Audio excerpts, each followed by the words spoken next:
যতবারই বিদেশে গেছেন ততবারই সরব হয়েছেন দেশের নিন্দায়। কখনো নিশানা করেছেন সংঘ পরিবারকে, কখনো প্রধানমন্ত্রী মোদীকে, আবার কখনো ভারতের জাতপাতের রাজনীতিকে। দাবি করেছেন চীন এগোচ্ছে কিন্তু ভারত পিছোচ্ছে।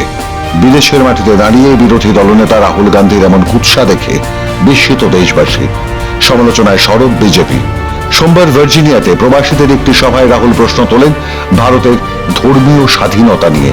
বলেন, মোদীর ভারতে পাগড়ি পরা নিয়েও ভাবতে হয় শিখদের। When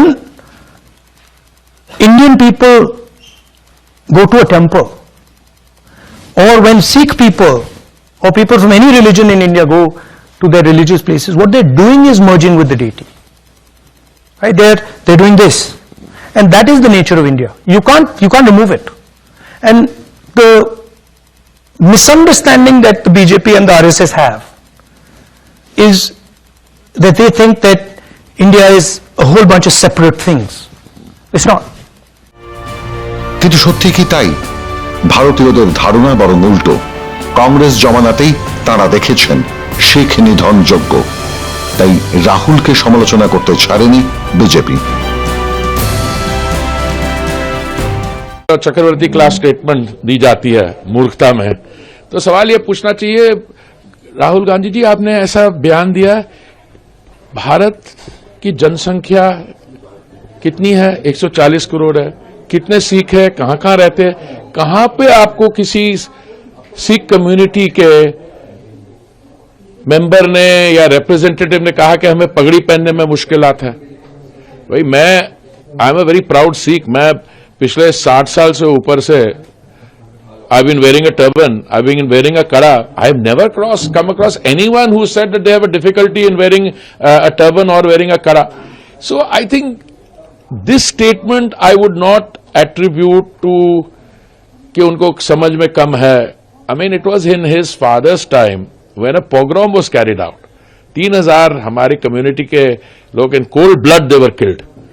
In the grandmother's time दरबार साहब पे हमला हुआ था. तो ये नहीं कि उनको चीज पता नहीं. I thought he was not born and some of the things is unfair to target him for what his grandmother did. But the issue is he should be, now he is, I mean, युवा नेता कहते हैं उनके बारे, but he's not युवा. He's a युवा by a very flexible definition. You understand? He's been in politics long enough. So he should realize that if you are outside the country, even within the country, you make a statement like this, even within the country, you will be laughed at. ভারতের জাতপাত নিয়েও প্রশ্ন তুলেছেন Rahul. BJP ক্ষমতায় আসার পর যখন পিছিয়ে পড়া শ্রেণীর উন্নতির জন্য একাধিক উদ্যোগ নিয়েছেন দেশের প্রধানমন্ত্রী, তখন সেই জাতপাতের কথা তুলে মোদীকে হেয় করতে চেয়েছেন রাহুল।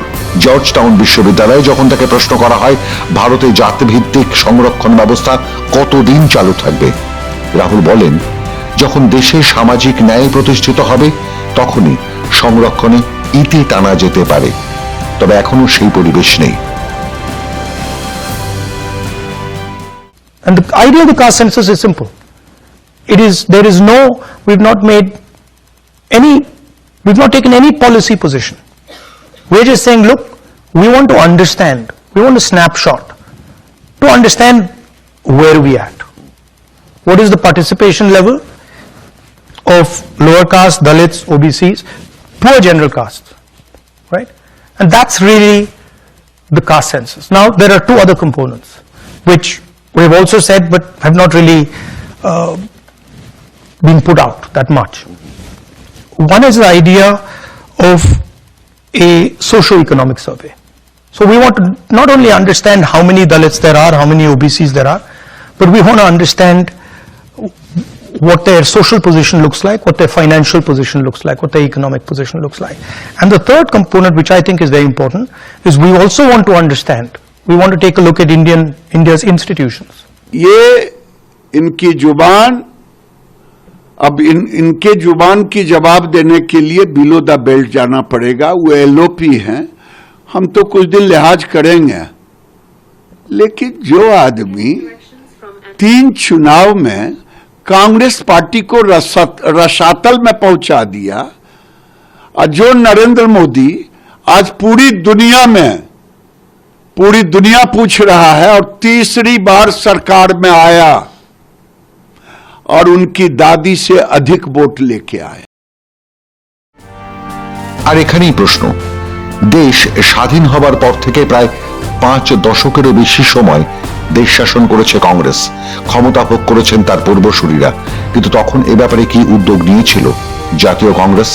খোদ রাজীব গান্ধী বলেছিলেন, দিল্লি যদি 1 টাকা দেয় গ্রামে পৌঁছয় 1 পয়সা। সেই পরিস্থিতির বদল আনতে প্রধানমন্ত্রী যখন দিন রাত চেষ্টা করছেন, তখন বিদেশের মাটিতে বসে রাহুলের এই নিন্দা করা কি সাজে, নাকি ক্ষমতার স্বাদ থেকে ক্রমশ দূরে যেতে যেতে মোদী ও আরএসএস এর ওপর রোষ উগরে দিচ্ছেন তিনি? The RSS believes that India is one idea, and we believe that India is a multiplicity of ideas. রাহুলের এই ধরনের মন্তব্যকে কটাক্ষ করতে ছাড়েনি বিজেপি। दुष्यंत कुमार जो बहुत ही प्रसिद्ध शायर थे, उनकी एक रचना है, एक पंक्ति, हंगामा खड़ा करना मेरा मकसद नहीं, मेरी तो फितरत है कि ये तस्वीर और तकदीर बदलनी चाहिए। राहुल गांधी जी ने इसको थोड़ा दूसरे प्रकार से समझ लिया है। जब भी मैं विदेश जाऊंगा, हंगामा खड़ा करना ही मेरा मकसद है और मेरी फितरत और मेरी कोशिश है कि हंगामा बढ़ते रहना चाहिए। প্রধানমন্ত্রী নরেন্দ্র মোদীর হাত ধরে বিশ্ব অর্থনীতিতে যখন একটা সমীহ আদায় করে নিতে সক্ষম হয়েছে ভারত, যখন গোটা বিশ্ব মোদীকে বিশ্ব নেতা বলে স্বীকৃতি দিচ্ছে, যখন রাশিয়া ইউক্রেন সমঝোতায় ভারতের দিকে তাকিয়ে থাকছে বাকি দেশ, তখন বিরোধিতার নামে রাহুলের এই ধরনের নিন্দা কি শোভা পায়?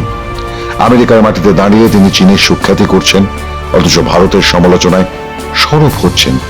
এটা কি ধরনের অপরিণত চিন্তা ভাবনা? এক্ষেত্রে তাকে মনে করিয়ে দেওয়া ভালো অটল বিহারী বাজপেয়ীর কথা। যখন দেশের প্রধানমন্ত্রী নরসিমহা রাও, বিরোধী দলনেতার পদে অটল বিহারী বাজপেয়ী কংগ্রেসের কট্টর সমালোচক, কিন্তু সেই বাজপেয়ীকেই দেশের হয়ে রাষ্ট্রসংঘে পাঠিয়েছিলেন নরসিমহা রাও। বিবিসির সাংবাদিক যখন বাজপেয়ীকে জিজ্ঞাসা করছেন, বিরোধী দলনেতা হয়েও সরকারের হয়ে রাষ্ট্রসংঘে গলা ফাটাচ্ছেন আপনি, তখন বাজপেয়ী বলেছিলেন, একটা বাগানে গোলাপও থাকে, লিলিও থাকে, প্রত্যেকেই ভাবে সেই সবচেয়ে সুন্দর। বাগান যখন সংকটে পড়ে, তখন সবচেয়ে সুন্দর কিন্তু সেই বাগানটাই। আমি আজ বাগান বাঁচাতে এসেছি, এটার নামই ভারতীয় গণতন্ত্র।